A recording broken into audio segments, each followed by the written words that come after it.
बिस्मिल्लाहिर्रहमानिर्रहीम। अस्सलाम वालेकुम नाज़रीन, मैं अहमद फवाद हूँ और आप मेरा यूट्यूब चैनल देख रहे हैं। अचानक से नाज़रीन असेंबलियाँ तोड़ने का ऐलान जनरल बाजवा की जानिब से जाते जाते एक हंगामी हुक्म या हंगामी फैसला, सब कुछ नाज़रीन एक ही रात के अंदर उलट कर रह गया है। कुछ इस हवाले से एक्सक्लूसिव डिटेल्स हैं आज के व्लॉग में आपके सामने रखने जा रहा हूँ।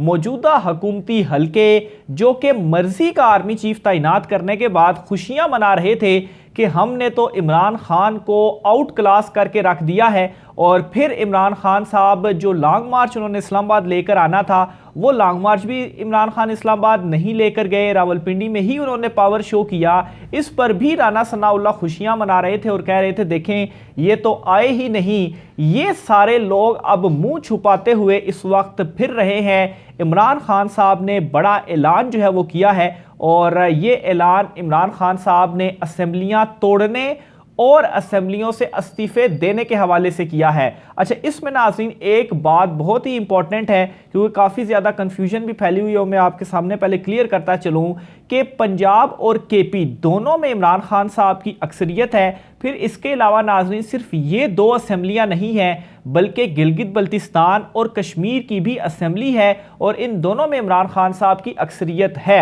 अब नाज़रीन राना सनाउल्लाह, मरियम नवाज़, इवन के पीपल्स पार्टी जो ये कहते थे कि इमरान खान बजाय इसके कि वो हमसे इलेक्शन की डेट लेता फिरे या इलेक्शन के हवाले से जो लॉन्ग मार्च जलसे कर रहा है वो ऐसा करे कि असेंबलियों को तहलील कर दे और फिर उसके बाद हम भी हुकूमत को तहलील कर देंगे और इलेक्शन में चले जाएंगे।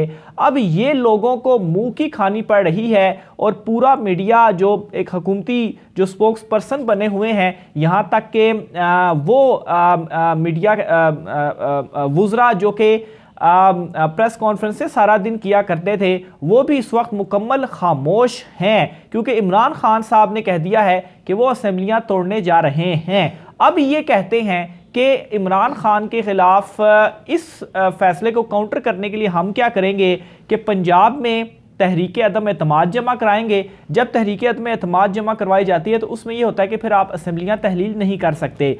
सेम जिस तरह से वफाक में इमरान खान साहब के अगेंस्ट तहरीक अदम एतमाद आई तो उस वक्त इमरान खान साहब असेंबलियों को तहलील नहीं कर सकते थे, तो वो रूलिंग आई, तहरीक अदम एतमाद मुस्तरद हुई, फिर उसके बाद इमरान खान साहब ने असेंबलियां तहलील की, लेकिन वो सारा मामला सुप्रीम कोर्ट से रिवर्स हो गया। तो अब तहरीक अदम एतमाद के जमा करवाने से पहले अगर असेंबलियां तहलील हो जाती हैं फिर तो गवर्नमेंट सारी गई। बहरहाल इमरान खान साहब के साथ पंजाब और केपी में वो मामला नहीं हो सकता जो कि वफाक में था। इसकी रीज़न ये है कि पंजाब में भी उनकी अक्सरियत है। परवेज़ इलाही साहब अभी भी इमरान खान साहब के साथ ही हैं, और ये कहा जा रहा था ख़ास तौर पर काउंटर करने के लिए इमरान खान के इस बयान को कि परवेज़ इलाही साहब जो हैं वो हमारे साथ मिल जाएंगे और हम पंजाब में जो अपनी हुकूमत है वो बना लेंगे। और इसी मामले के ऊपर उसी वक्त मोहनस इलाही का ट्वीट सामने आया और उन्होंने कहा कि हम अपनी कमिटमेंट के ऊपर कायम हैं, इमरान खान साहब जो ही कहेंगे हम 1 मिनट भी नहीं लगाएंगे और असेंबलियों को तहलील कर देंगे। बहरहाल अगर अदम एतमाद आती है उसके ऊपर वोटिंग की जाएगी, वाज़े अक्सरियत है इमरान खान साहब की, परवेज़ इलाही साहब की, तो पंजाब से असेंबली तहलील, केपी में भी वो तो पूरी असेंबली ही इमरान खान साहब के पास ही आप यूँ समझे वो भी तहलील। फिर इसके अलावा जीबी और जो आज़ाद कश्मीर है वहाँ की भी जो हुकूमत है वो भी इमरान खान साहब के पास है। तो पूरा जो एक वक्ता है इस वक्त हुकूमत को, अगर इमरान खान साहब ये ऐलान कर देते हैं, ऐलान तो उन्होंने कर दिया, बहरहाल अभी जस्ट इम्प्लीमेंटेशन जो है वो उन्होंने करनी है। तो जब इसको इम्प्लीमेंट करेंगे तो ये मुमकिन ही नहीं कि पूरे मुल्क में इलेक्शन ना करवाए जाएं। इलेक्शन कमीशन ने एक बयान तो दिया है, इलेक्शन कमीशन से खबर तो सामने आई है जो कि हुकूमत को सपोर्ट करती है, और ख़बर ये सामने आती है कि खाली नशिस्तों के ऊपर इलेक्शन होंगे। अगर इमरान खान साहब ये सारी असेंबलियां तहलील कर देते हैं, तहलील नहीं, अगर तहलील करें तो फिर तो ज़ाहिर सी बात है वो नए इलेक्शंस ही होंगे, लेकिन अगर इस्तीफे देकर बाहर आते हैं तो फिर इनके ऊपर ज़िमनी इलेक्शन हो जाएंगे। ये इलेक्शन कमीशन का कहना है, क्योंकि जब असेंबलियों की मुद्दत 4 माह रहती हो, 4 माह से पहले पहले का जो वक्त होता है उसमें हम ज़िमनी इलेक्शन करवा सकते हैं, लेकिन अगर 4 माह की मुद्दत या 3 माह की मुद्दत है तो फिर ज़िमनी इलेक्शन नहीं हो सकते, फिर जनरल इलेक्शन ही होंगे।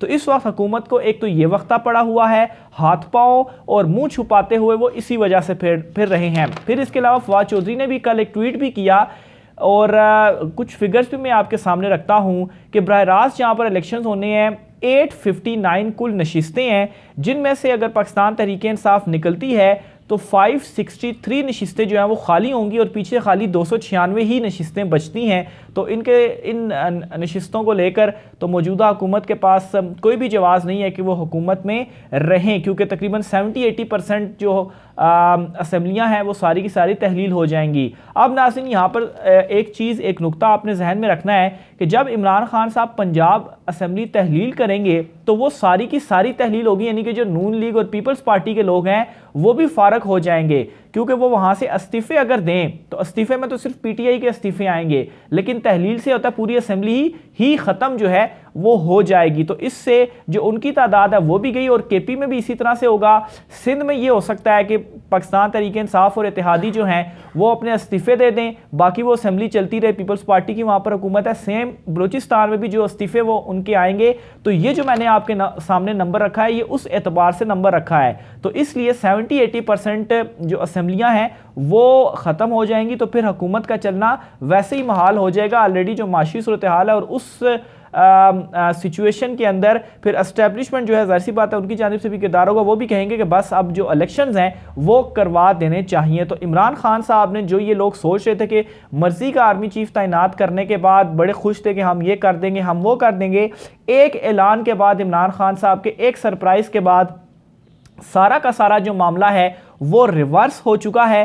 सारा का सारा जो खेल है वो इस वक्त उलट चुका है और इमरान खान साहब ने जो नहले पर दहला मारा है, सारा प्रेशर जो है वो दोबारा हुकूमती हलकों के ऊपर और यूं कह लें कि एस्टेब्लिशमेंट के ऊपर भी इस वक्त दबाव जो है वो चला गया है। Army chief general Qamar Javed Bajwa साहब के हवाले से भी एक अहम खबर है, वो मैं आपके साथ शेयर करता चलूँ। फिर जो शहबाज ने ये इस मैटर के ऊपर शहबाज शरीफ ने जो इजलास बुलाया उसकी भी डिटेल में आपके सामने रखूंगा। जो असासों के हवाले से खबर आई थी जनरल बाजवा और उनके ख़ानदान के हवाले से, उसके ऊपर नाजरीन आज सुबह ही, हालांकि आज इतवार है, संडे का दिन है, लेकिन उसके बावजूद भी ISPR की जानिब से एक जो बयान है वो सामने आता है। वो बयान जो है वो मैं आपके सामने रखना जो है वो चाहता हूं। तो ISPR के बयान में ये कहा गया कि army chief general Qamar Javed Bajwa और इनकी फैमिली असासों से मुतल्लिक सोशल मीडिया पर गुमराहकुन आदादोशुमार शेयर किए गए। ये गुमराहकुन आदादोशुमार मफरूज़ों की बुनियाद पर बढ़ा चढ़ा कर पेश किए गए हैं। इसके अलावा ISPR ने कहा कि जनरल बाजवा की बहू के वालिद फैमिली के असासों को आर्मी चीफ खानदान से मंसूब किया गया। एक ख़ास ग्रुप ने नहायत चालाकी और बदनीयती के साथ असासों को मंसूब किया। ये सरासर गलत तासुर दिया जा रहा है कि असासे जनरल बाजवा दौर में इनके समधी की फैमिली ने बनाई, ये कतई तौर पर हकायक के मनाफी, खुला झूठ और बदनीयती पर मबनी है। मजीद कहा गया कि army chief general Qamar Javed Bajwa की अहलिया और ख़ानदान का हर असासा FBR में बाकायदा डिक्लेयर्ड है। आर्मी चीफ और इनका ख़ानदान बाकायदगी से टैक्स रिटर्न फाइल करते हैं। हर शहरी की तरह आर्मी चीफ और उनकी फैमिली टैक्स हुकाम के सामने असासा जात से मुतलिक जवाबदाह हैं। तो बहरहाल इसमें मैं दो चीज़ें क्लियर करना चाहूँगा कि अहमद नूरानी जिन्होंने ये फैक्ट फोकस के ऊपर ये जो खबर थी वो दी थी, उनका ये मौक़िफ़ है कि इस खबर के ऊपर उन्होंने मौक़िफ़ लेने की कोशिश की और जो DG ISPR हैं जनरल बाबर इफ्तिखार, उनको उन्होंने मैसेजेस भी किए कि इस सारी तफसीलात के ऊपर आपका मौक़िफ़ क्या है। अगर वो वहाँ पर कोई मौक़िफ़ देते तो वो उस खबर में शामिल करते, लेकिन आज जो ये बयान दिया गया है अगर ये उस वक्त दे दिया जाता तो ये बयान भी उसमें शामिल हो जाता। तो इससे जो खबर का एक इम्पैक्ट है वो थोड़ा डिफरेंट हो जाता कि वो तो इसको मान नहीं रहे। फिर उसके बाद नाजरीन FBR के 2 अफसरान की कल ये खबर जो है वो मैंने आपसे शेयर भी की थी कि उनको जो है वो ओहदों से हटाया गया और तहकीकात की जा रही हैं कि उन्होंने शायद ये जो डेटा है वो लीक किया है। तो अगर डेटा गलत है तो फिर उसके लीक करने का मतलब एक गलत डेटा क्या उन्होंने लीक कर दिया, या अगर डेटा खुद से वहाँ पर बनाया गया और वो खबर जो है वो दी गई तो फिर वो जो 2 अफसरान हैं उनको किस खाते में ओहदों से हटाया गया और तहकीकात फिर किस चीज़ की जो है वो हो रही हैं। तो बहरहाल ये कुछ जो क्वेश्चंस हैं वो अपनी जगह पर मौजूद हैं। तो बहरहाल ISPR ने जो बयान है वो दे दिया। आखिर में नाज़रीन आपको बताता चलूँ कि शहबाज शरीफ जो हैं उन्होंने इमरान खान साहब के इस कार्ड के बाद तमाम जो इत्तेहादी भी हैं उनका भी इजलास बुला लिया है और उसमें वो ये डिस्कशन करेंगे कि अब क्या किया जाए।